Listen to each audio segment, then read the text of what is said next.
तारा सिंह अपने गांव में ठेले पर आलू पराठे बेचा करता था। आइए आइए, गर्मा गर्म शुद्ध डालडा घी के पराठे खाइए। मीरगंज का आलू है, किशनगंज का आटा, स्वाद लेकर देखिए तारा का पराठा। तारा के ठेले पर हमेशा लोगों की भीड़ लगी रहती थी। तारा और श्वेता आलू पराठों को बेचकर ही काफी अच्छी कमाई कर लेते थे। उनकी बेटी मीना गांव के सबसे महंगे स्कूल में पढ़ती थी। एक दिन रात को जब तारा का परिवार सो रहा था तो अचानक किसी ने उनका दरवाजा खटखटाया। रात के 12 बज रहे हैं। इतनी रात को कौन हो सकता है? मैं जाकर देखता हूँ। तारा ने दरवाजा खोला तो उसने देखा कि उसका चचेरा भाई आकाश खड़ा है। क्या हुआ आकाश, इतनी रात को कैसे आना हुआ? तारा भाई, मेरी पत्नी की तबीयत बहुत खराब है। क्या आप 1500 रुपए देकर मेरी मदद कर सकते हैं? हाँ हाँ, क्यों नहीं। तुम बस 5 मिनट रुको, मैं आपके पैसे जल्दी लौटा दूंगा। अभी तुम पैसे लौटाने की नहीं बल्कि अपनी बीवी के स्वास्थ्य की चिंता करो।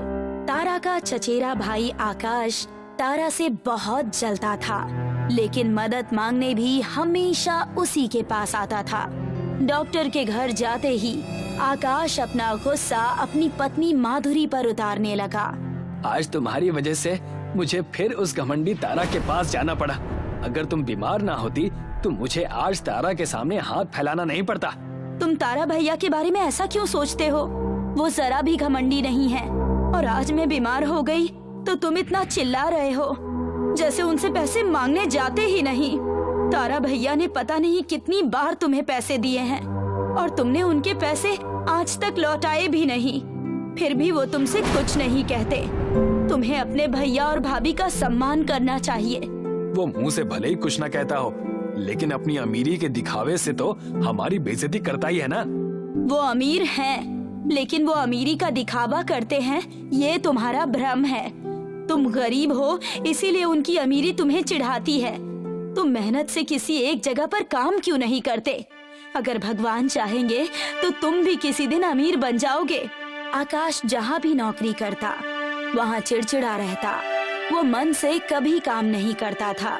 वो कोई भी नौकरी साल भर से ज्यादा नहीं कर पाता। एक दिन आकाश मुंह लटकाकर घर पहुँचा तो माधुरी उससे बोली, लगता है आज फिर तुम्हारी नौकरी छूट गई। मेरी मानो तो तुम तारा भैया के पास चले जाओ। वो तुम्हें अपने आलू के पराठे के ठेले पर जरूर कोई काम दे देंगे। तारा मुझे काम पर कभी नहीं रखेगा। तुम एक बार उनके पास जाओ तो सही। आकाश तारा के पास पहुंचा। आओ आओ आकाश, बहुत दिन बाद दिखाई दिए। अगर भूख लग रही हो तो आलू के पराठे खा लो, तुम्हारी भाभी ने बहुत प्यार से बनाए हैं। मेरी नौकरी छूट गई है, इसीलिए मैं काम ढूंढ रहा हूँ। क्या आपके पास मेरे लायक कोई काम है? ठेले का काम तो मैं और श्वेता संभाल लेते हैं, लेकिन अगर तुम भी हमारे साथ काम करना चाहते हो तो एक काम करते हैं, मैं एक रेस्टोरेंट खोल लेता हूँ। हाँ ठीक है, हमारे ग्राहकों को खड़े रहना पड़ता है। अगर रेस्टोरेंट होगा तो ग्राहक आराम से बैठकर पराठों का मजा ले सकेंगे। उस दिन आकाश बहुत गुस्से में घर पहुंचा। क्या हुआ? आप इतने क्रोधित क्यों हैं? क्या काम नहीं मिला? काम तो मिला, लेकिन मेरी वजह से अब वो तारा और अमीर बनेगा। मेरे वहाँ जाते ही उन दोनों ने एक रेस्टोरेंट खोलने का फैसला किया है। तो इसमें बुरा क्या है? आपको भी तो पैसे मिलेंगे। तुम मुझे मत बताओ कि अच्छा और बुरा क्या है। आकाश तारा के साथ काम करने लगा। तारा आकाश को रोजाना 500 रुपए देता था, लेकिन आकाश की नजर तारा की कमाई पर रहती। खुद तो इसने नोटों का ढेर लगा लिया है और मुझे सिर्फ 500 रुपए थमा देता है। मेहनत सब मैं करता हूँ और गुलाब जामुन ये दोनों खाते हैं। कुछ करना पड़ेगा। तारा के रेस्टोरेंट में मंगल सिंह नाम का एक शुद्ध शाकाहारी ग्राहक आता है। वो तारा का पुराना ग्राहक था। आओ आओ मंगल भाई, बैठो, मैं अभी आपके लिए पराठे लगवा देता हूँ। अरे आकाश, जरा मंगल भाई के लिए प्लेट लगा दो। आकाश ने चुपके से मंगल सिंह के पराठों में नॉनवेज के कुछ टुकड़े डाल दिए। मंगल ने पराठे खाए तो उसे पता चल गया कि पराठों में नॉनवेज है। मंगल सिंह भड़क उठा।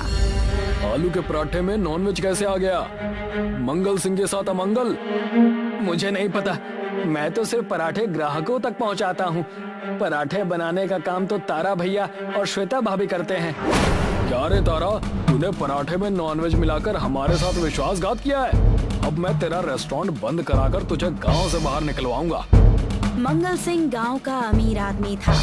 उसने गांव के प्रधान से बात करके तारा के परिवार को गांव से बाहर निकलवा दिया। आज तो मजा ही आ गया।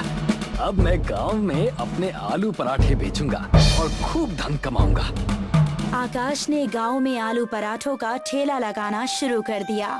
उधर तारा, श्वेता और उनकी बेटी जंगल के रास्ते दूसरे गांव जा रहे थे। तारा का परिवार बहुत थका हुआ था। श्वेता जोर जोर से रोने लगी। रो मत श्वेता, आज हमारे भाग्य में दुख लिखा है, कल सुख भी आएगा। लेकिन अब हम कहाँ जाएंगे और कैसे कोई काम धंधा शुरू करेंगे? हम तो अपना घर भी बेच चुके। हमें आगे बढ़ते रहना होगा जब तक हम किसी गांव में नहीं पहुंच जाते। तारा का परिवार जंगल में रास्ता भटक गया। ये जंगल तो खत्म होने का नाम ही नहीं ले रहा। लगता है हम भटक गए हैं। अचानक उन्हें पानी की आवाज सुनाई दी। तीनों पानी की आवाज का पीछा करते करते एक नदी के पास पहुँचे। उन्होंने देखा कि नदी में आलू के पराठे तैर रहे हैं। तारा ने नदी का पानी पिया और पराठा खाकर देखा। ये तो चमत्कार हो गया, नदी का पानी ठंडा है और पराठे गरम। यहाँ पर तो कोई इंसान दिखाई नहीं दे रहा। लगता है ये नदी सबसे पहले हमने ही खोजी है। हमारे पास धंधा शुरू करने के लिए लागत नहीं है। अगर हम इन्हीं पराठों को बेच पाए तो कितना अच्छा होगा। ठीक कहा, अब हमें बस एक गांव की तलाश है। कई किलोमीटर चलने के बाद वे बेसनपुर नाम के एक गांव में पहुंच गए। शुरुआत में उन्हें एक झोपड़ी में रहना पड़ा। तारा रोज अंधेरे ही पराठों की नदी पर चला जाता और ढेर सारे पराठे ले आता। फिर वो उन्हें गांव में बेचता। नदी के पराठों की विशेषता ये थी कि वो कभी भी खराब नहीं होते थे। धीरे धीरे तारा की आर्थिक हालत सुधरती गई और उसने एक मकान खरीद लिया। उधर आकाश भी अब गरीब नहीं रह गया था। उसने पराठे बेच बेच कर मोटरसाइकिल खरीद ली थी। आज गांव के एक आदमी ने मुझे बताया कि तारा और श्वेता बेसनपुर गांव में हैं। कल मैं उनसे मिलने जाऊंगा और उन गरीबों को अपनी मोटरसाइकिल दिखाकर चिढ़ाऊंगा। अगले दिन आकाश बेसनपुर गांव पहुंचा। उसने एक आदमी से पूछा, सुनो भाई, यहाँ तारा का घर कौन सा है? तारा आलू पराठे वाले का घर वो सामने है। आकाश ने जब देखा कि तारा बड़े मकान में रह रहा है तो उसका सारा उत्साह ठंडा पड़ गया। वो तारा के घर पहुंचा। अरे आकाश, इतने सालों बाद तुम मिलने आए। हम तो तुम्हारा कब से इंतजार कर रहे थे। और बताओ, घर पर सब कुशल मंगल तो है? हाँ भैया, सब ठीक है। तारा भाई, आप इतनी जल्दी अमीर कैसे हो गए? तुम घर के आदमी हो इसलिए तुम्हें बता देता हूँ। दरअसल हमें एक आलू पराठों की नदी मिल गई है। उस नदी से मैं पराठे यहाँ गांव में ले आता हूँ और गांव में मैंने 4 रेस्टोरेंट खोल रखे हैं। उनमें मैं पराठे बेचता हूँ। क्या आप मुझे वो नदी दिखा सकते हैं? हाँ, क्यों नहीं, मेरे साथ चलो। तारा आकाश को पराठों की नदी पर ले गया। ये तो सच में चमत्कार है। हाँ, सबसे बड़ी बात तो ये है कि इस नदी के पराठे कितने दिन भी रखे रहें खराब नहीं होते। अगर तुम चाहो तो तुम भी इस नदी से पराठे ले जाकर अपने गांव में बेच सकते हो। आकाश अपने घर लौट आया। क्या हुआ? आप इतने गुस्से में क्यों हैं? क्या तारा भाई से मुलाकात नहीं हो पाई? तुम चुप रहो, मेरा दिमाग मत खाओ। तारा को आलू पराठों की जादुई नदी मिल गई। मैंने यहाँ पागलों की तरह मेहनत की और लागत लगाकर थोड़ा प्रॉफिट कमाया। उधर तारा ने तो कोई मेहनत नहीं की और बिना लागत के सिर्फ प्रॉफिट ही प्रॉफिट कमाया। इसीलिए वो मुझसे भी ज्यादा अमीर बन गया। तारा भैया से जलने की कोई जरूरत नहीं। तुम भी उस नदी से पराठे ला सकते हो।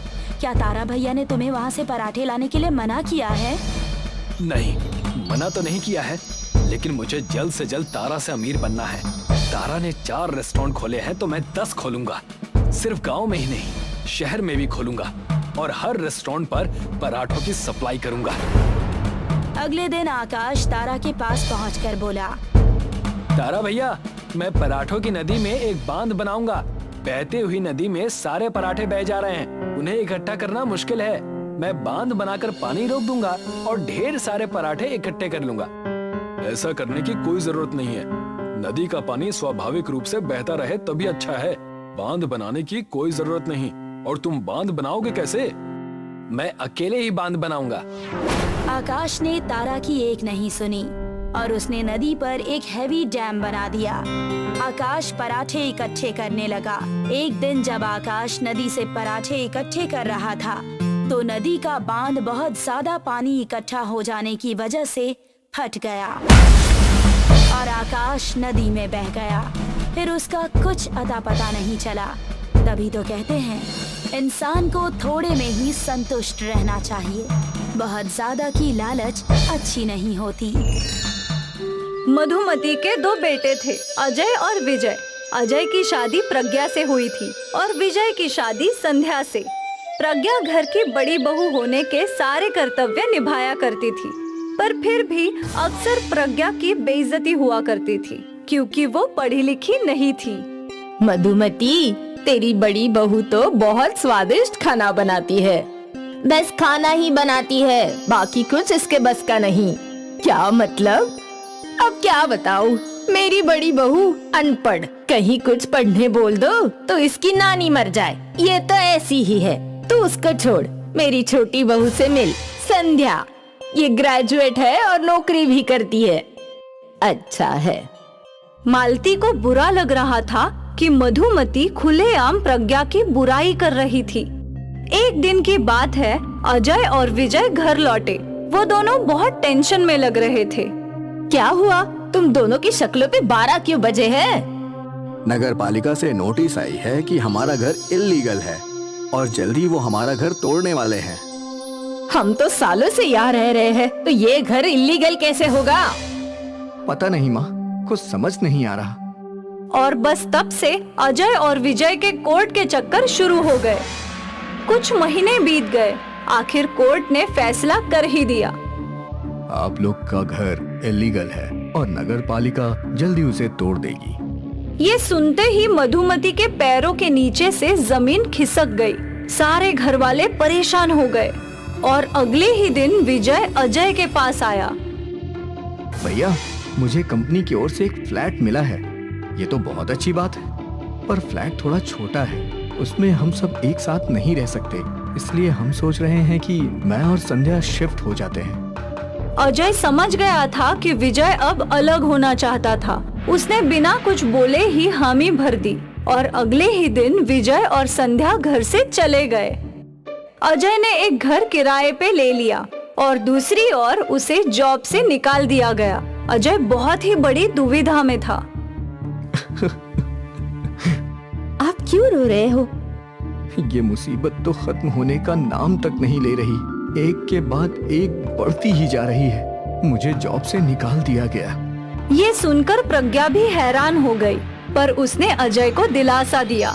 कोई बात नहीं, आप चिंता मत कीजिए, आपको पहले से भी अच्छी नौकरी मिल जाएगी।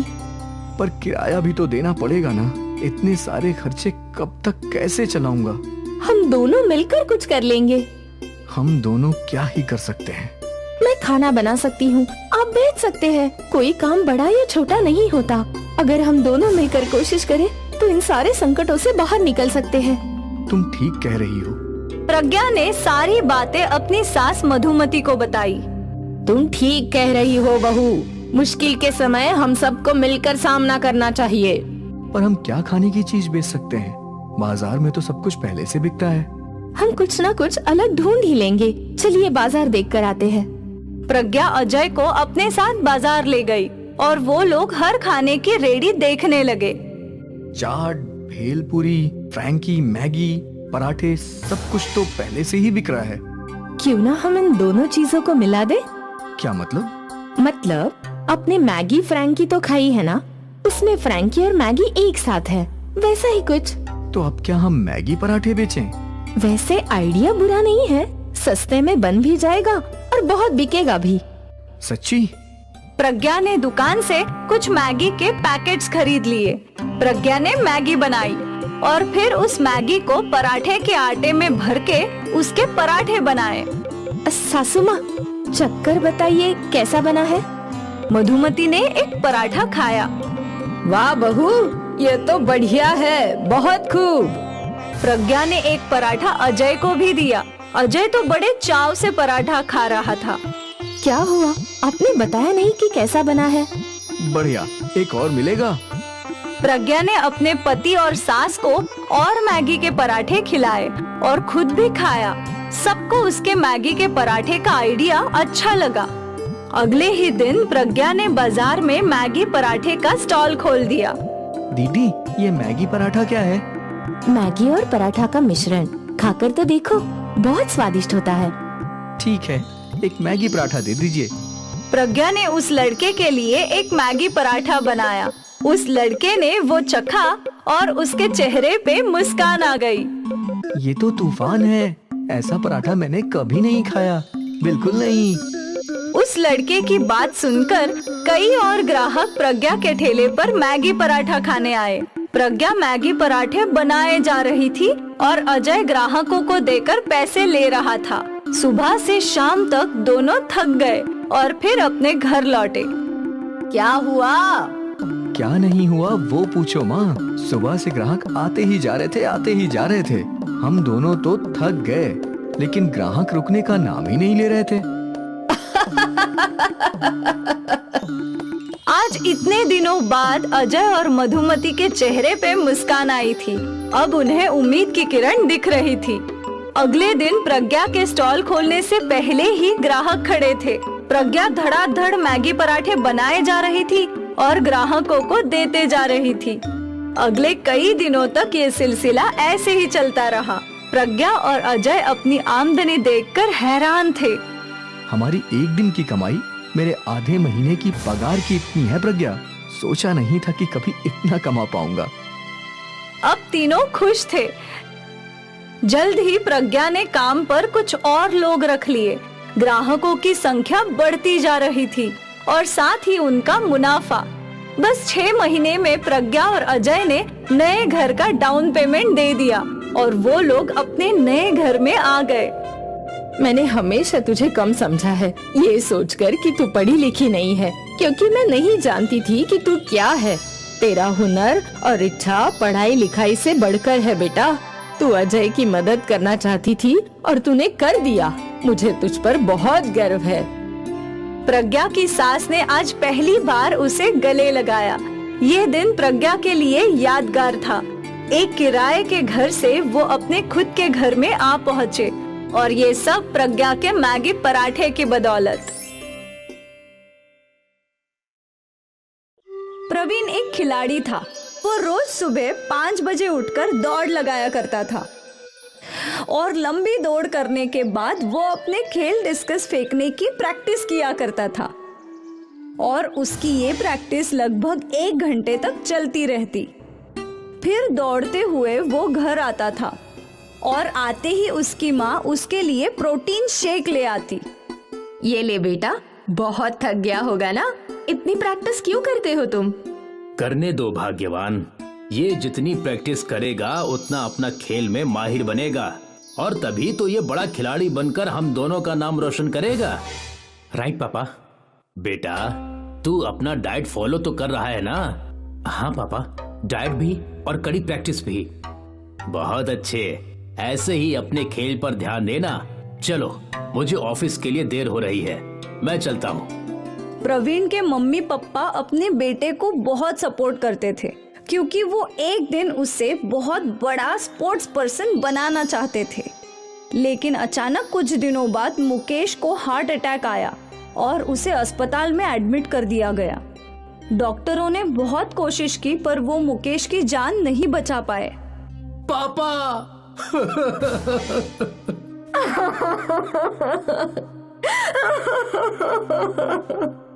प्रवीण और मालती बेसहारा हो चुके थे। समय बीता और प्रवीण और मालती ने अपने आप को संभाल लिया। बेटा, वो तो नहीं रहे पर तुझे उनका सपना जरूर पूरा करना है। तुझे एक बड़ा खिलाड़ी जरूर बनना है। हाँ माँ, पर माँ। तू घर की चिंता मत कर, मैं कहीं ना कहीं काम करके पैसे कमा लूंगी। नहीं माँ, आप नहीं, मैं काम करूंगा। लेकिन अगर तू काम करेगा तो तेरा खेल। माँ, मैं सुबह प्रैक्टिस करूंगा और फिर दिन में काम करूंगा। आप चिंता मत कीजिए, सब हो जाएगा। पर तू क्या काम करेगा? आप पवन मामा से बात कीजिए, हो सकता है उनके ढाबे पर मेरे लायक कोई काम हो। ठीक है, मैं बात करती हूँ। मालती ने अपने चचेरे भाई पवन को कॉल लगाया। हेलो हाँ दीदी, बोलिए। पवन, प्रवीण के लायक कोई काम हो तो बताना। दीदी, आप उसे कल ही ढाबे पर भेज दीजिए, यहाँ वो कुछ न कुछ तो सीख ही जाएगा। ठीक है। मालती ने फोन कट कर दिया। बेटा, कल ही मामा जी के ढाबे पर चले जाना, वो तुम्हें काम सिखाएंगे। जी माँ। अगली सुबह प्रवीण ढाबे पर पहुंचा। वहाँ वो अपने मामा जी से मिला। दीदी कैसी हैं? अब माँ ठीक हैं। जीजा जी का जाना एक बहुत बड़ा सदमा था। मामा जी, मैं माँ की जिम्मेदारी उठाना चाहता हूँ। अच्छी सोच है बेटा। मुझे तो कोई काम नहीं आता, आप अगर मुझे कोई काम सिखा दें तो बहुत मेहरबानी होगी मामा जी। बेटा, ऐसी बातें क्यों कर रहा है? तू मेरा भांजा है, मैं तुझे काम भी सिखाऊंगा और पैसे भी दूंगा। चिंता मत कर बेटा। धन्यवाद मामा जी। पवन प्रवीण को ढाबे का काम समझाने लगा। फिलहाल तेरा काम है कस्टमर्स के ऑर्डर लेना और उन तक ऑर्डर पहुंचाना, और धीरे धीरे तुझे खाना पकाना भी सिखा दूंगा। ठीक है मामा जी। प्रवीण उसी दिन से ढाबे पर काम करने लगा। क्या ऑर्डर है सर? 2 पराठे और 1 बटर चिकन। मेरे लिए 4 पराठे और दाल मखनी। जी सर। प्रवीण ढाबे में वेटर का काम करने लगा। वो खुश था कि एटलीस्ट उसे कोई काम तो मिला। पहले की तरह रोज सुबह 5 बजे लंबी दौड़ पर जाता और फिर अपने खेल डिस्कस फेंकने की प्रैक्टिस करता, और फिर घर लौटकर काम पर जाने के लिए तैयार हो जाया करता था। बेटा, कम से कम नाश्ता तो करके जा। लाओ माँ। प्रवीण हड़बड़ी में नाश्ता खाते खाते निकल जाया करता था। हे भगवान, मेरे बेटे का सपना जरूर पूरा करना। मालती हर वक्त भगवान से अपने बेटे की सफलता की दुआ मांगा करती थी। यहाँ ढाबे पे प्रवीण पराठे बनाना भी सीख रहा था। ये तो आसान है। आसान तो है। प्रवीण जल्द ही पराठा बनाना सीख गया। वाह बेटा, पराठा तो बिल्कुल सही लग रहा है।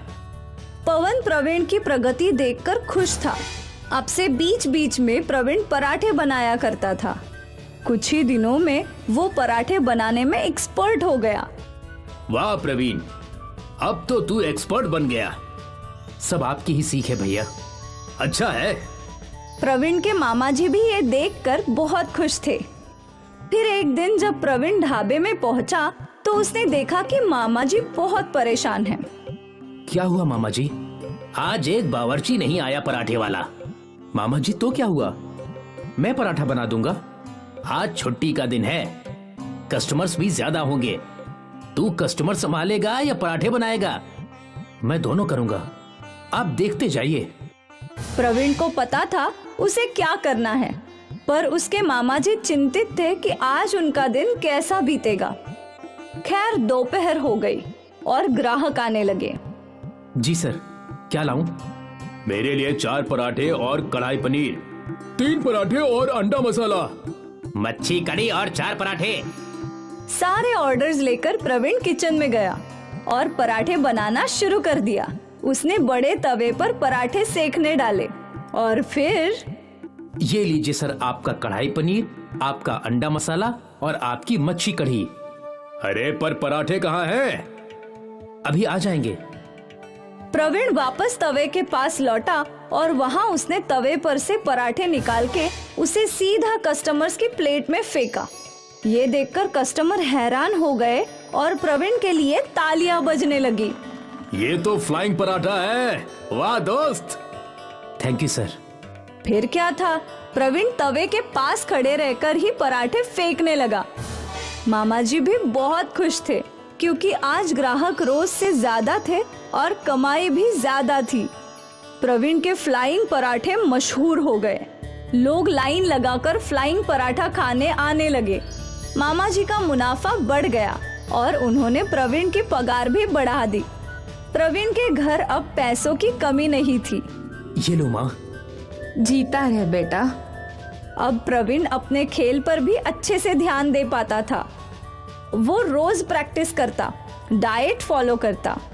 ये ले तेरा प्रोटीन शेक और ये रहे तेरे सप्लीमेंट्स। थैंक यू माँ। भूलना मत, अगले हफ्ते तेरा कंपटीशन है। हाँ याद है। और फ्लाइंग पराठा फेंककर वो सेलिब्रिटी शेफ भी बन गया था। लोग उसके साथ फोटो लिया करते थे। वो फेमस भी हो चुका था, उसके पास पैसे भी थे और वो मशहूर भी था। डिस्कस थ्रो के स्टेट लेवल चैंपियन है प्रवीण शर्मा। और धीरे धीरे वो अपने पापा का अधूरा सपना पूरा कर रहा था। प्रवीण के फ्लाइंग पराठे उसकी जिंदगी में नया मोड़ ले आए, ऐसा मोड़ जो सीधा उसे अपनी मंजिल तक ले जाएगा। प्रवीण एक दिन बहुत बड़ा स्पोर्ट्स पर्सन बनकर रहेगा। शिमरानगढ़ नाम का एक गांव था जहां पर समीर नाम का व्यक्ति समोसा बेचकर अपना गुजारा किया करता था। ठीक समीर की दुकान के सामने सुयोग नाम का व्यक्ति पानी पूरी बेचा करता था। और तुम्हारी पानी पूरी की दुकान कैसी चल रही है? आजकल ज्यादा लोग दिखाई नहीं देते हैं तुम्हारी दुकान पर। शायद लोग मेरी दुकान से समोसा खाने में व्यस्त हो गए होंगे। भाई समीर, तुम्हारी दुकान मेरे सामने ही है और लोग तो मुझे तुम्हारी दुकान पर भी नहीं दिखते हैं। तो लोग गए कहाँ? शायद तुम्हारे समोसे खाने से उनका पेट दर्द करने लगा होगा। दोनों अपने अपने रास्ते चले जाते हैं। थोड़े दिन बीतते हैं और शहर से पूनम नाम की महिला गांव में प्रवेश करती है। पूनम के गांव में आने के बाद से लोग ना तो सुयोग की पानी पूरी खा रहे थे और ना ही समीर के समोसे। एक दिन दोनों के रास्ते फिर से टकराते हैं। भाई सुयोग, तुम्हारा धंधा कैसा चल रहा है? अभी क्या बताऊं समीर, कोई आजकल पानी पूरी खाने आता ही नहीं है। धंधा एक बार में ही इतना नीचे कैसे चला गया पता ही नहीं चल रहा। ऐसा ही हाल कुछ मेरा भी है सुयोग भाई। मैंने सुना है कि कोई पूनम नाम की महिला इस गांव में आई है और उसने कोई नया खाने का व्यंजन बेचना शुरू किया है। चलो फिर जाकर देखकर आते हैं। समीर और सुयोग दोनों ही पूनम की दुकान जाते हैं और देखते हैं कि पूनम कोई गोल मिठाई जैसे व्यंजन को बेच रही है। पूनम जी, ये आप गोल गोल खाने की क्या चीज बेच रही हैं? इसे मोमोज कहते हैं। खास इसे मैं शहर से सीख कर आई हूँ और जब से मैंने दुकान खोली है सारे गांव वाले सिर्फ मेरे पास ही ये अच्छे मोमोज खाने आते हैं।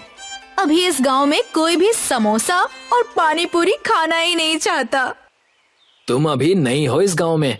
ये मोमोज की दुकान गांव में बंद कर दो। तुम्हारे मोमोज की वजह से कोई मेरे यहाँ पानी पूरी खाने नहीं आ रहा। सही कहा, इस मोमोज की वजह से मेरी दुकान पर भी कोई समोसा खाने नहीं आ रहा। मैं तो मोमोज बेचना बंद नहीं करूंगी। तुम दोनों को जो करना है करो। अभी जाओ, मुझे मोमोज बेचने दो। आए बड़े मुझे धमकाने। समीर और सुयोग वहाँ से निकल जाते हैं और रास्ते में रुककर एक दूसरे से कहते हैं, मेरे पास एक तरकीब है। जिस तरीके से ये पूनम शहर से मोमोज बनाना सीख कर आई है ना, उसी तरीके से हम दोनों को भी शहर से कुछ सीख कर आना पड़ेगा।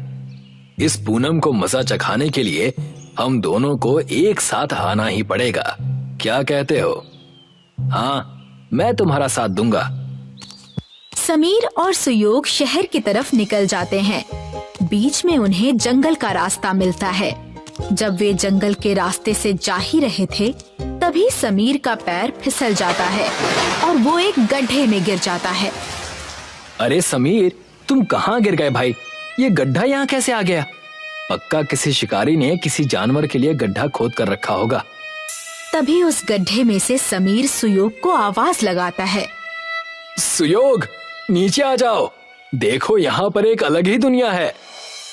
वो देखता है कि गड्ढे के नीचे एक अलग ही दुनिया है जहाँ पर दूर दूर तक एक अनोखे चमकते हुए आलू के खेत थे।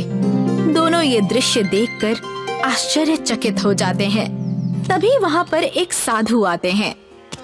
तुम दोनों यहाँ क्या कर रहे हो बेटा? जी हम शहर की तरफ जा रहे थे, तभी मैं गलती से इस गड्ढे में गिर गया। जब मैं नीचे आया तो देखा कि यहाँ तो कोई अलग ही दुनिया बसी हुई है और दूर दूर तक आलू की खेती है। ये कोई साधारण आलू नहीं है, ये आलू इच्छा पूरी करते हैं। अगर ऐसा है तो एक आलू मुझे भी खाने के लिए दीजिए ना, मेरी भी एक इच्छा है। मुझे मेरी पानी पूरी दुकान पूरे गांव में सबसे ज्यादा प्रसिद्ध चाहिए। मेरी भी इच्छा है कि मेरी समोसे की दुकान पूरे गांव में सबसे ज्यादा प्रसिद्ध हो, उस मोमोज वाली से भी ज्यादा। मगर मैं तुम दोनों की ये इच्छा पूरी करने वाले आलू नहीं दे सकता। तुम दोनों के अंदर एक दूसरे के खिलाफ बहुत ईर्ष्या है। मैं तुम दोनों को ये आलू तभी दूंगा जब तुम अपने अपने अहंकार को खत्म करके साथ में मिलकर काम करने का निर्णय लो। दोनों एक दूसरे को देखते हैं और साथ में काम करने के लिए तैयार हो जाते हैं। साधु उन दोनों को एक आलू के 2 भाग करके दे देता है। अब आधा आलू तुम खाओ और आधा आलू तुम, और एक साथ अपनी इच्छा को मांगो। हम दोनों गांव में सबसे अच्छा और प्रसिद्ध समोसा पानी पूरी बेचना चाहते हैं। आलू से इच्छा कहते ही दोनों वापस उसी जंगल में पहुंच जाते हैं। वो अपनी दुकान पर लौटते हैं, तब उन्हें वहां पर समीर और सुयोग की दुकान के बीचों बीच एक आलू का पेड़ नजर आता है। ये आलू पेड़ पर कैसे उग रहे हैं? हमारी कल की इच्छा का फल ये आलू का पेड़ है। चलो इसमें से आलू तोड़ लो, मैं इसके समोसे बनाऊंगा और तुम उस समोसे में पानी पूरी का तीखा और मीठा पानी डालकर लोगों को खिलाना शुरू कर देना। समीर पेड़ के आलू से समोसा बनाने लगता है और सुयोग पानी पूरी की तैयारी करने लगता है। जब सब तैयार हो जाता है, तब दोनों अपने समोसा पानी पूरी को बेचना शुरू कर देते हैं। दोनों एक ही दुकान में काम करने लगते हैं। आओ आओ, समोसा पानी पूरी को चखो। यकीन नहीं आ रहा है तो खुद खा कर देख लो। तभी वहाँ से एक औरत गुजर रही थी। समोसा पानी पूरी, ये तो मैंने पहली बार सुना है, जरा एक प्लेट खिलाना। सुयोग समोसा को लेकर उसमें छेद करके उसमें मीठा और तीखा पानी डालकर उस औरत को एक प्लेट समोसा पानी पूरी दे देता है। जैसे ही वो औरत उस समोसा पानी पूरी को खाती है, उसका चेहरा खिल जाता है और वो कहती है, मैंने इससे पहले अपनी जिंदगी में इतना अच्छा कभी कुछ नहीं खाया। ये तो बहुत स्वादिष्ट है। भाई और 2 प्लेट देना और 10 प्लेट घर के लिए भी पैक कर देना। जी अभी देता हूँ। धीरे धीरे पूरे गांव में समीर और सुयोग की पानी पूरी की बातें होने लगती हैं और पूरा गांव समोसा पानी पूरी का दीवाना हो जाता है। वो सिर्फ शिमरानगढ़ नहीं बल्कि दूसरे गांवों में भी प्रसिद्ध हो चुके थे, मगर उनका उगता सूरज किसी और को चुभ रहा था। अब लोगों को क्या हो गया? मेरे दुकान पर आजकल कोई आता ही नहीं है, किसी को मोमोज खाना ही नहीं है, सबको वो समोसा पानी पूरी खाना है। और ये समोसा पानी पूरी कितना अजीब है। पूनम खुद से बातें करने में लगी थी, तभी वहाँ पर सूरज दलाल आ जाता है। क्या हो गया पूनम जी? मोमोज नहीं बिक रहे, इसीलिए तो परेशान नहीं हैं। मैं परेशान क्यों ना हूँ? इतनी मेहनत करके शहर जाकर मैं मोमोज बनाना सीख कर आई थी। मुझे कुछ करना होगा, नहीं तो मेरे लेने के देने पड़ जाएंगे। मुझे पता है कि उन दोनों की दुखती रग क्या है। क्या है? मुझे बताओ। और तुम्हें कैसे पता? सब बताता हूँ, धैर्य रखिए, मैं आपकी मदद करूँगा, मगर आपको मेरी मुंह बोली रकम देनी होगी। ठीक है बाबा। सूरज पूनम को आलू के पेड़ के बारे में बताता है और उसके साथ मिलकर समीर और सुयोग के समोसा पानी पूरी को गांव से हटाने की योजना बनाने लगता है। रात हो जाती है। समीर और सुयोग दुकान बंद करके अपने घर जाने लगते हैं। उनके जाने के बाद वहाँ पर पूनम और सूरज आते हैं। देखिए, मैं इसी पेड़ की बात कर रहा था। यही वो पेड़ है जो अचानक से एक ही दिन में उग गया। इसी पेड़ के आलू तोड़कर वो लोग समोसा पानी पूरी बनाते हैं। मैंने कभी आलू देने वाले पेड़ के बारे में नहीं सुना है, इसमें पक्का किसी तरह का जादू होगा। आज इसे यहीं जलाकर राख कर दूंगी मैं। फिर देखती हूँ ये लोग कैसे समोसा पानी पूरी बनाते हैं। दोनों मिलकर उस पेड़ को काटने लगते हैं और दोनों काफी थक जाते हैं। पूनम जी, मैं तो कहता हूँ कि बाकी पेड़ कल काट लेंगे। सुबह होने वाली है, किसी ने देख लिया तो लेने के देने पड़ जाएंगे। तुम सही कह रहे हो। चलो यहाँ से अभी निकलते हैं, कल आकर अपना काम पूरा कर लेंगे। दोनों वहां से निकल जाते हैं। जैसे ही सूरज उगने लगता है, समीर और सुयोग दोनों ही अपनी दुकान खोलने आते हैं और देखते हैं कि पेड़ आधा कटा हुआ है। और जैसे ही सूरज की किरण उस पेड़ पर पड़ती है, पेड़ वापस से ठीक हो जाता है। तुमने देखा जो मैंने देखा? हाँ, मैंने देखा किस तरह से ये पेड़ अपने आप ही ठीक हो गया। मगर इस पेड़ को काटा किसने था? वो अपनी दुकान खोल लेते हैं और समोसा पानी पूरी बेचना शुरू कर देते हैं। दिन खत्म होता है और रात आती है। समीर और सुयोग दुकान बंद करके घर चले जाते हैं। रात के अंधेरे में फिर पूनम और सूरज उस पेड़ के पास आते हैं। अरे, ये पेड़ तो हमने कल आधा काटा था, ये ठीक कैसे हो गया? अब फिर से इसे पूरा काटना पड़ेगा। आप चिंतित ना होइए पूनम जी, मेरे पास दूसरी योजना भी है। हम इस पेड़ को आग लगा देते हैं, ना रहेगा बांस, ना बजेगी बांसुरी। पूनम और सूरज एक लकड़ी पर मशाल जलाते हैं और जैसे ही सूरज पेड़ को जलाने वाला होता है, पेड़ की जड़ें दोनों पूनम और सूरज को अपने अंदर समा लेती हैं।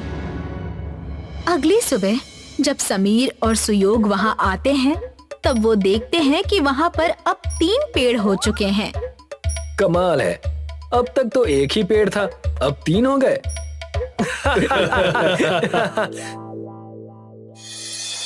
पुरीगंज नाम का एक गांव था, जहां पर सुरेश नाम का एक व्यक्ति अपने माता पिता के साथ रहा करता था। सुरेश को पानी पूरी खाना बहुत पसंद था। सुरेश और गांव के काफी लोगों को दूसरे गांव जाना पड़ता था। माँ, थोड़े पैसे मिल सकते हैं? मुझे पानी पूरी खाने जाना है। नहीं, बिल्कुल भी पैसे नहीं मिलेंगे। 20 रुपए के पानी पूरी के लिए 40 रुपए खर्च करके पानी पूरी खाने जाते हो तुम। माँ, आप क्या कर सकते हैं? हमारे गांव में पानी पूरी वाला तो है ही नहीं। इस गांव में बड़े पहाड़ को छोड़कर और कुछ नहीं है। जब सुरेश अपनी माँ से ये बात कर ही रहा होता है, उतने में ही सुरेश के पिता वहाँ आ जाते हैं। बेटा, तुम जब देखो तब सिर्फ पानी पूरी खाने की ही बातें करते रहते हो। ये सब छोड़कर कोई काम धंधा क्यों नहीं ढूंढ लेते? मेरे हाथ खेती कर करके घिस चुके हैं। हाँ पिताजी, मैं काम ढूंढ लूंगा। जब देखो तब आप मुझे ताना देते रहते हैं। अच्छा छोड़िए, थोड़े पैसे दे दीजिए। पानी पूरी खाने दूसरे गांव सुभाष नगर जाना है। बेटा, तुम कब सुधरोगे? सुरेश के पिताजी सुरेश को पानी पूरी खाने के लिए 50 रुपए देते हैं और सुरेश गांव के बड़े से पेड़ के नीचे जाकर अपने दोस्त रोहन का इंतजार करने लगता है। रोहन थोड़ी ही देर में वहां पहुंच जाता है। क्या हुआ? तुम इतने चिंता में क्यों लग रहे हो? अभी क्या बताऊं रोहन, माँ और पिताजी दोनों ही काम ढूंढने के लिए दबाव बना रहे हैं। मैं काम तो करना चाहता हूँ, मगर कोई काम मिले तब ना। बात तो सही कह रहे हो। अब मुझे ही देख लो, मैं कब से काम ढूंढ रहा हूँ, मगर मुझे अब तक कोई काम नहीं मिला।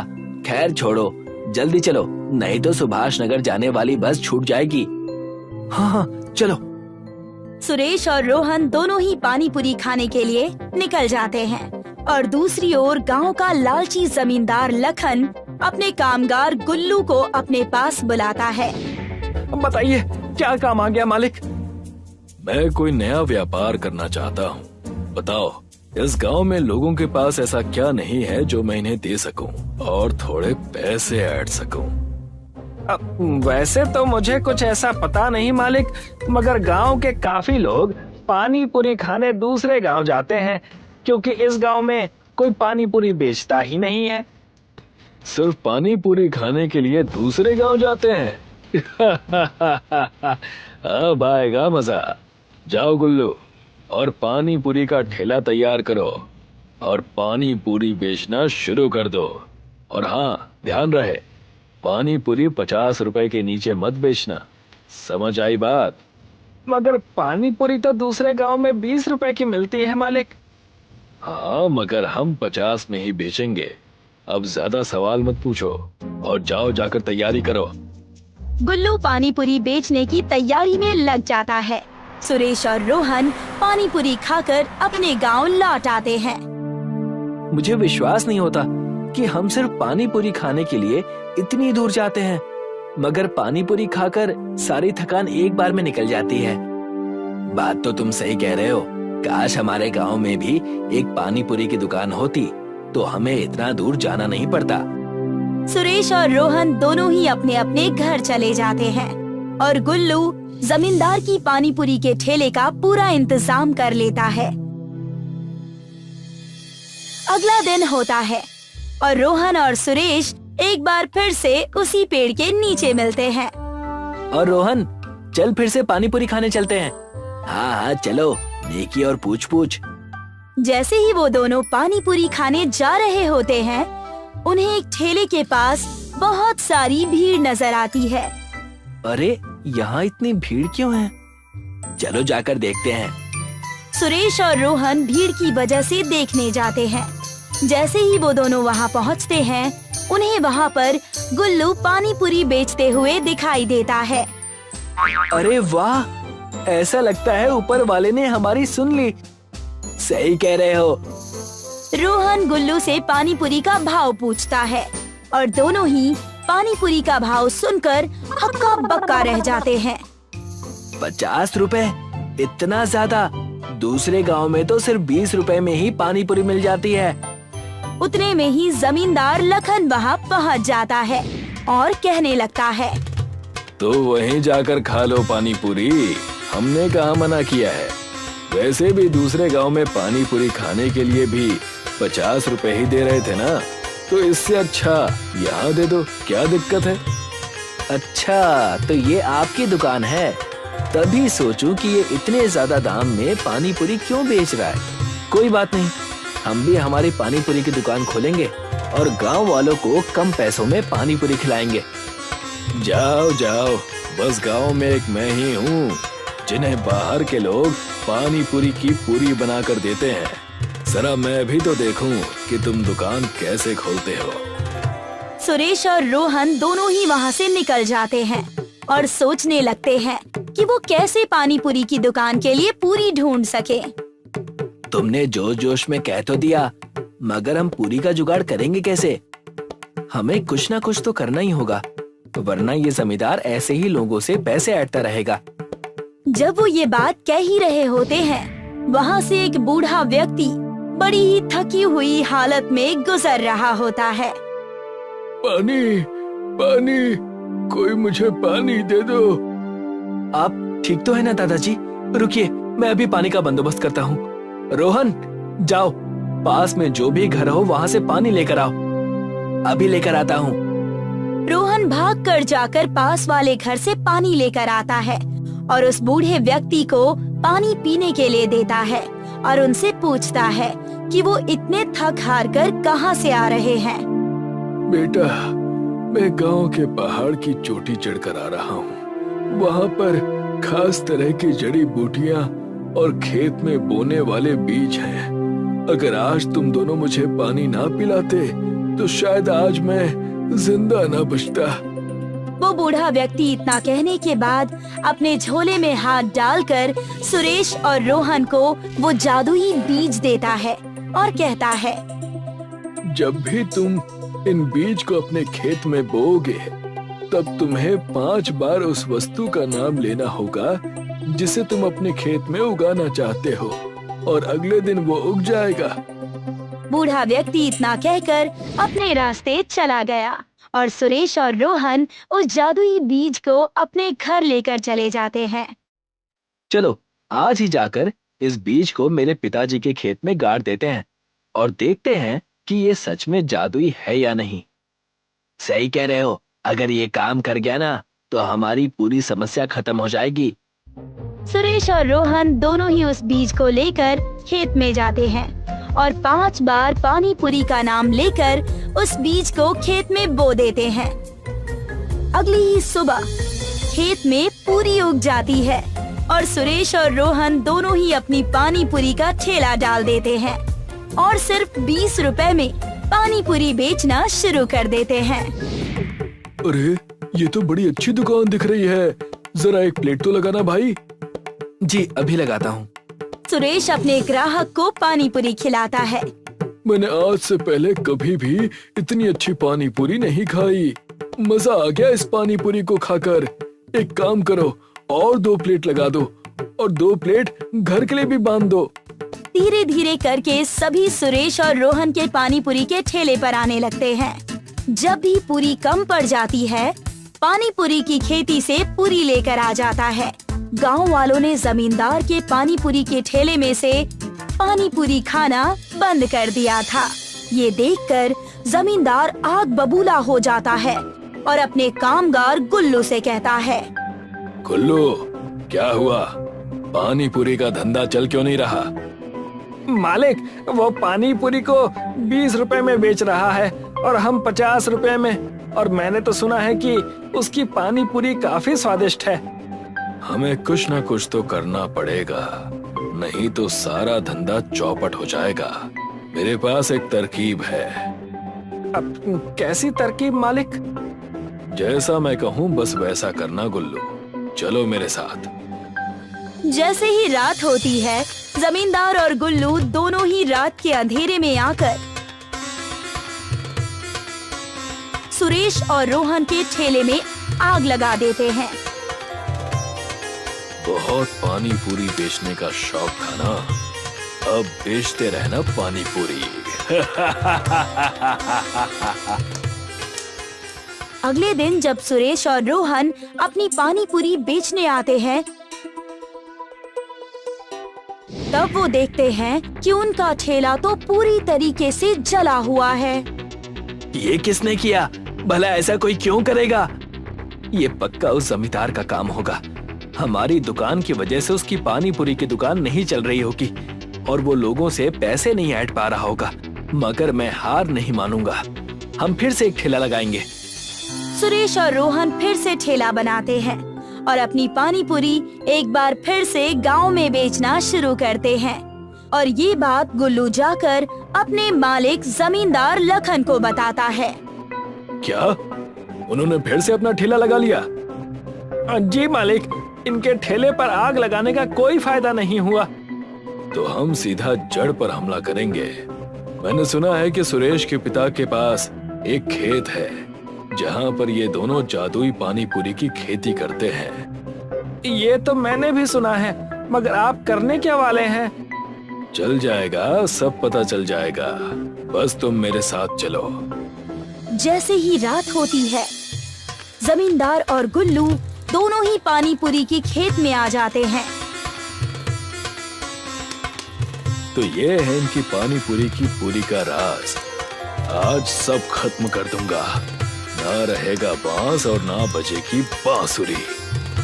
जैसे ही जमींदार खेत में आग लगाने वाला होता है, उतने में ही खेत के बाजू में गड़े पेड़ की जड़ें उन्हें जकड़ लेती हैं। मालिक, आप बचाइए मालिक, आप बचाइए। अरे मैं खुद जकड़ा गया हूँ। पूरी रात जमींदार और गुल्लू फंसे होते हैं।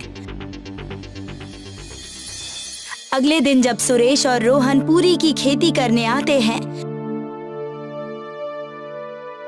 तभी वो जमींदार लखन और गुल्लू को जकड़ा हुआ देखते हैं। मुझे माफ कर दो सुरेश और रोहन, मैं तुम्हारी खेती जलाने के लिए आया था, मगर यहाँ के झाड़ों ने हमें जकड़ लिया। मैं तुम दोनों को आश्वासन देता हूँ कि मैं अपने सारे गलत काम छोड़ दूंगा और पानी पूरी भी 20 रुपए में बेचना शुरू कर दूंगा। ये झाड़ इन खेतों की रक्षा करते हैं। आपको अपनी गलती का पछतावा है, हमारे लिए बस इतना ही काफी है।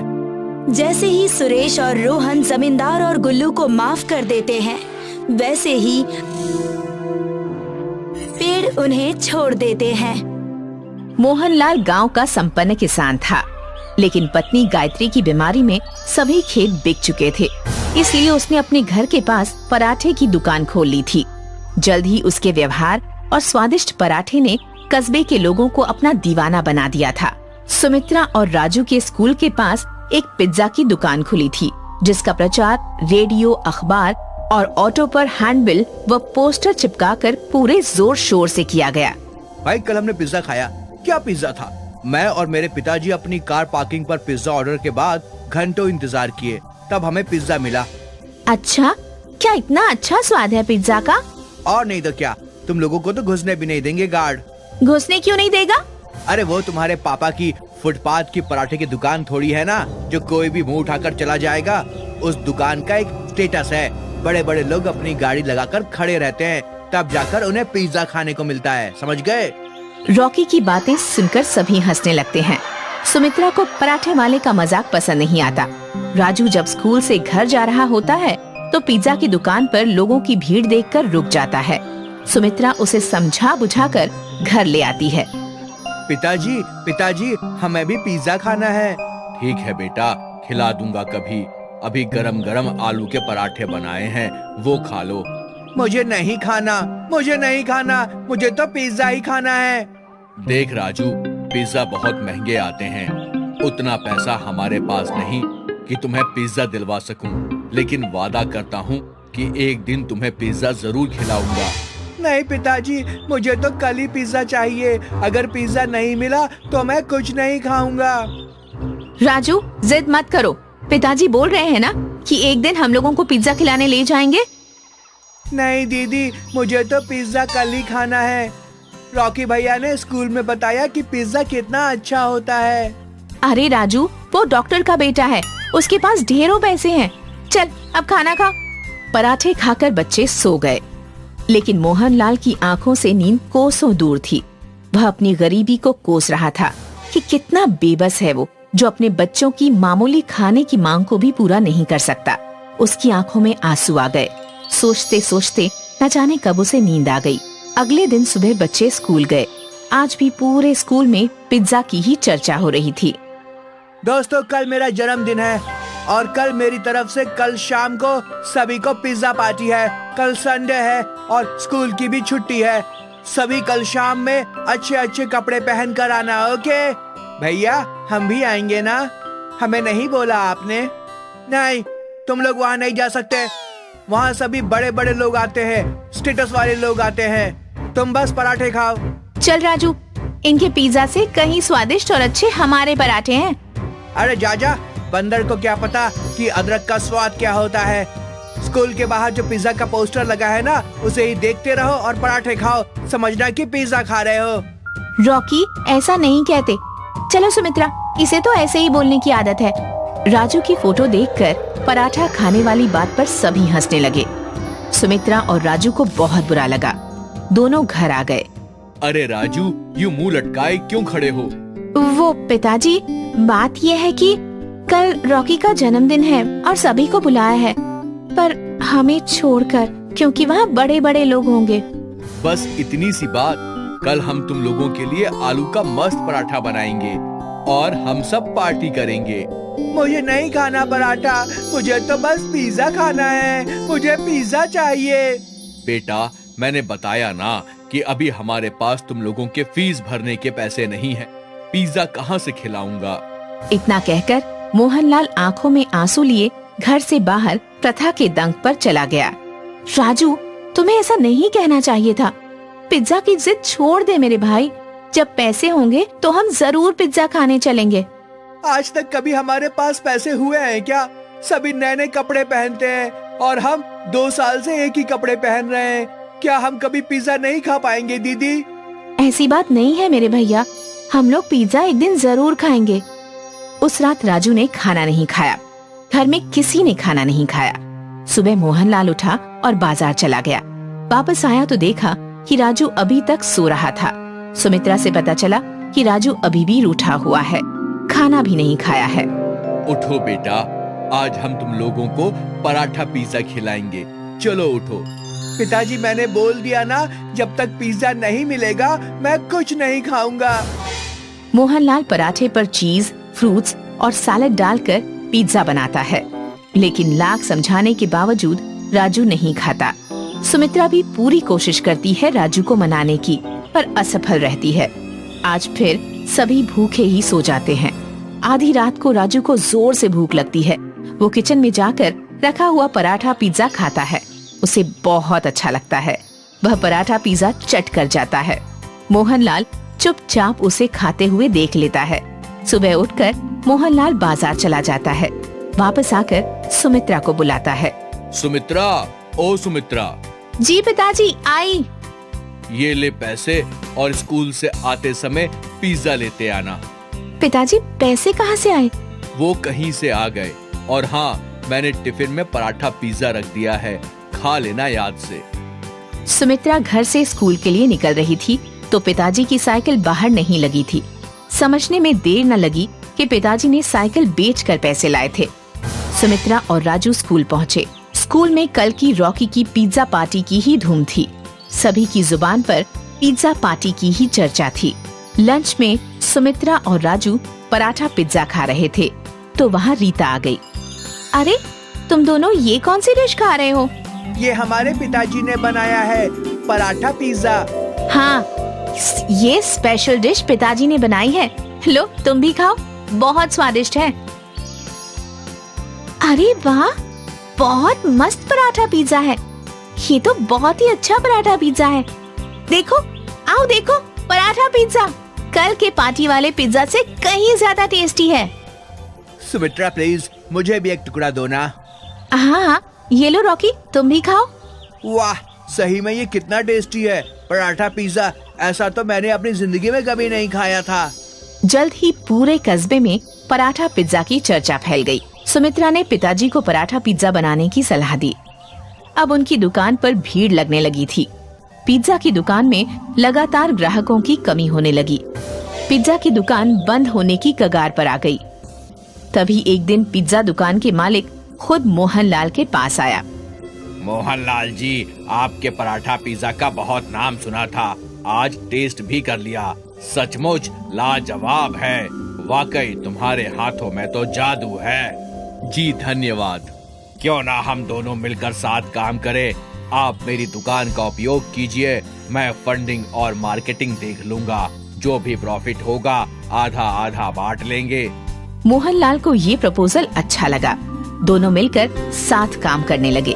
प्रथा पिज्जा का टेस्ट और अच्छी मार्केटिंग से जल्द ही उनकी दुकान कई शहरों में खुल गई। अब मोहनलाल सेठ मोहनलाल कहलाने लगा। वे शहर में आलीशान बंगले में रहने लगे। गौरव रेलवे स्टेशन के पास गोभी आलू पराठा बनाने का काम करता था। आइए आइए, गर्मा गर्म गोभी आलू के पराठे खाइए। गौरव के घर पर उसकी माँ, बेटी और पत्नी थी। गौरव सुबह से लेकर शाम तक मेहनत करता, लेकिन फिर भी अपनी गरीबी दूर नहीं कर पा रहा था। सुनिए जी, गोभी आलू के पराठे बनाने में लागत बहुत ज्यादा आती है। आप एक काम कीजिए, आप सादा पराठे बनाकर बेचिए, जिससे हमारी लागत कम आएगी और प्रॉफिट ज्यादा होगा। नहीं, मैं ऐसा नहीं कर सकता। सादे पराठे खाना कोई पसंद नहीं करेगा। और फिर पिताजी भी गोभी आलू के पराठे बेचा करते थे, इसलिए मैं भी यही काम करूंगा। गौरव के पास तरह तरह के ग्राहक और उनकी तरह तरह की डिमांड होती। अरे भाई, जरा मेरे पराठे में गोभी आलू ज्यादा भर देना। मुझे पराठों के साथ सब्जी भी चाहिए। मुझे पराठों के साथ अचार चाहिए। मुझे पराठों के साथ दही चाहिए। गौरव कभी कभी ग्राहकों की डिमांड सुनकर परेशान हो जाता था। अगर आपको पराठे के साथ सब्जी चाहिए तो उसके अलग से पैसे देने होंगे। मैं अलग से पैसे नहीं दूंगा। देख रहे हो भाइयों, ये गौरव सब्जी के पैसे अलग से मांग रहा है। चलो चलो, हमें यहाँ खाना नहीं खाना है। अरे सुनिए तो, आप लोग कहाँ जा रहे हैं? रुकिए तो सही। एक दिन गौरव बहुत निराश होकर घर पहुँचा। क्या हुआ? रेहड़ी पर ग्राहकों की संख्या लगातार कम होती जा रही है। ग्राहक पैसे देना नहीं चाहते, लेकिन उन्हें सब्जी, अचार, दही, सारी चीजें पराठों के साथ चाहिए। चलिए कहीं बाहर घूमने चलते हैं, थोड़ा मूड फ्रेश हो जाएगा। हमारे पास इतने पैसे तो नहीं है कि किसी टूरिस्ट प्लेस पर घूमने जाएं। तुम्हारे घर ही घूमने चलते हैं। गौरव अपने ससुराल में घूमने गया, जो गांव में थी। रास्ते में गौरव और उसकी पत्नी को प्यास लगी। उन्हें कहीं से झरने गिरने की आवाज सुनाई दी। ये झरने की आवाज पूरब दिशा से आ रही है। गौरव और उसकी पत्नी पूरब की ओर चलते गए। झाड़ियों के पार उन्हें झरना मिला। ये झरना तो बहुत खूबसूरत है। गौरव और उसकी पत्नी ने जी भरकर पानी पीकर प्यास बुझाई और हाथ पैर भी धोए। जब वे चलने के लिए तैयार हुए तो उन्हें किसी के कराहने की आवाज सुनाई दी। ये कराहने की आवाज झरने के पीछे से आ रही है। झरने के अंदर घुसकर देखना होगा, तभी पता लगेगा कि उस पार कौन है। लेकिन झरने के अंदर घुसना खतरनाक भी हो सकता है। क्या पता ये किसी तरह का जाल हो। तभी झरने में से एक आवाज आई। ये किसी तरह का जाल नहीं है, मेरी मदद करो, मैं एक साधु हूँ, मुझे कैद से मुक्त करो। मुझे झरने के पार जाना ही होगा गीता। अगर मैं वहाँ कैद होता तो क्या मैं नहीं चाहता कि कोई मुझे आकर कैद से आजाद करें? गौरव झरने के पार गया तो उसने देखा कि एक साधु एक कटीले खंभे से बंधा हुआ है। साधु की पीठ से खून बह रहा था। तुम कौन हो और यहाँ कैसे कैद हो गए? मैं सब कुछ बताऊंगा, पहले तुम मुझे कैद से आजाद करो। गौरव ने रस्सी खोल दी और साधु आजाद हो गया। तुम्हारा बहुत बहुत धन्यवाद। मैं एक साधु हूँ और मुझे कुछ शक्तियाँ प्राप्त हैं। मैं व्यक्ति की मनचाही इच्छा पूरी कर सकता हूँ। कुछ लोगों ने मेरा गलत फायदा उठाने की कोशिश की। जब मैंने उनकी बात नहीं मानी तब उन्होंने मुझे इस झरने के पीछे कैद कर दिया। अगर तुम्हें चमत्कारी शक्तियाँ प्राप्त हैं तो तुमने स्वयं को खुद ही आजाद क्यों नहीं कर लिया? मैं अपनी शक्तियों का प्रयोग स्वयं के लिए नहीं कर सकता। ठीक है साधु महाराज, अब मैं चलता हूँ। मुझे अपनी ससुराल पहुँचना है और देर हो रही है। तुम खाली हाथ क्यों जा रहे हो? तुमने मेरी मदद की है, मैं तुम्हारी क्या मदद कर सकता हूँ? अगर तुम्हारी कोई इच्छा हो तो बता दो। नहीं साधु जी, मैं अपनी मेहनत और लगन से जीवन में कुछ हासिल करना चाहता हूँ। साधु गौरव से बहुत खुश हुआ और उसने मन ही मन गौरव को आशीर्वाद दिया। गौरव अपने ससुराल से लौटने के बाद फिर से अपने गोभी आलू के पराठे बनाने के धंधे में लग गया। आइए आइए, गर्मा गर्म गोभी आलू के पराठे खाइए, आइए आइए। ग्राहक फिर से तरह तरह की डिमांड करने लगे। अरे भाई, मुझे पराठे के साथ सब्जी भी चाहिए। सब्जी तो नहीं है। तभी अचानक उस आदमी के पराठे में से सब्जी निकलने लगी। मुझे पराठे के साथ दही चाहिए। मेरे पास दही नहीं है। लेकिन तभी उस आदमी के पराठे में से दही निकलने लगा। मुझे पराठे के साथ अचार चाहिए। मेरे पास अचार नहीं है। लेकिन तभी तीसरे आदमी की प्लेट में से अचार निकलने लगा। सारे लोगों का दिमाग चकरा गया। ये सब क्या हो रहा है? मैंने तो इन लोगों को सब्जी, दही, अचार नहीं दिया, तो भी इनकी प्लेट में तीनों चीजें कहाँ से आ गईं? तभी वहाँ वही साधु आया जिसे गौरव ने झरने के पीछे जाकर आजाद किया था। बेटा जरा 2 पराठे लगा देना, सब्जी, दही और अचार के साथ। इतना कहकर साधु अदृश्य हो गए। गौरव समझ गया कि ये सारा चमत्कार उस साधु की वजह से हो रहा है। गौरव की रेहड़ी पर लोगों की भीड़ लग गई। सभी पराठे खाने के लिए वहाँ टूट पड़े। वे पराठे के साथ सब्जी, दही, अचार और जो भी मांगते वही पराठों में से निकलने लगता और थाली में आ जाता। गौरव ईमानदारी से सिर्फ पराठों के पैसे लिया करता। कुछ ही दिनों में गौरव लखपति बन गया। गौरव ने सबको सच सच बता दिया कि ये चमत्कार एक साधु की वजह से हो रहा है, जिसे गौरव ने झरने के पीछे के कैद से मुक्त किया था। वे साधु झरने के पास ही ध्यान में लीन होकर तपस्या करने लगे। गौरव के बराबर में दीपक नाम का एक आदमी ठेला लगाता था। दीपक भी पराठे बेचा करता था। दीपक ने सोचा कि अगर वो भी गौरव की तरह वरदान प्राप्त कर ले तो वो भी जल्द ही अमीर हो जाएगा। दीपक गौरव के पास गया और उसने बातों बातों में वो जगह पूछ ली जहाँ झरना था। दीपक बंदूक लेकर साधु के पास पहुँच गया। तुम कौन हो और यहाँ क्यों आए हो? सुन बुढ़ऊ, मेरा नाम दीपक है और मैं गौरव के बराबर में रेहड़ी लगाता हूँ। तूने गौरव को वरदान देकर बहुत बुरा किया। तुम गलत समझ रहे हो। गौरव एक भला और मेहनती आदमी है। उसने मुझसे कोई वरदान नहीं मांगा था। मैंने तो उसे सदा सुखी रहने का आशीर्वाद भर दिया था। मेरे सामने ज्यादा बड़बड़ मत कर बुड्ढे। चुपचाप मुझे भी लखपति बनने का आशीर्वाद दे, वरना बंदूक से तेरा भेजा उड़ा दूंगा। इस तरह आशीर्वाद प्राप्त नहीं किया जाता है। लगता है तू ऐसे नहीं मानेगा। दीपक ने साधु की गर्दन पकड़ ली और उसकी गर्दन को दबाते हुए बोला, जल्दी आशीर्वाद दे, वरना मैं तेरा काम तमाम कर दूंगा। ठीक है, मैं तुझे आशीर्वाद देता हूँ। दीपक ने लौटकर बहुत खुश होकर अपनी रेहड़ी लगाई।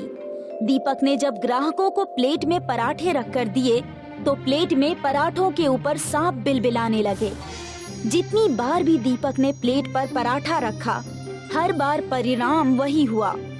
लोगों ने दीपक के पराठे बिल्कुल खाने छोड़ दिए। अब सारे ग्राहक गौरव की रेहड़ी पर जाने लगे और गौरव ने देखा कि ग्राहकों की संख्या बहुत बढ़ गई है, तो गौरव ने 2 नौकरों को रखकर एक रेस्टोरेंट खोल लिया और इस तरह अपनी मेहनत और लगन के भरोसे पर खुशहाल जीवन बिताने लगा।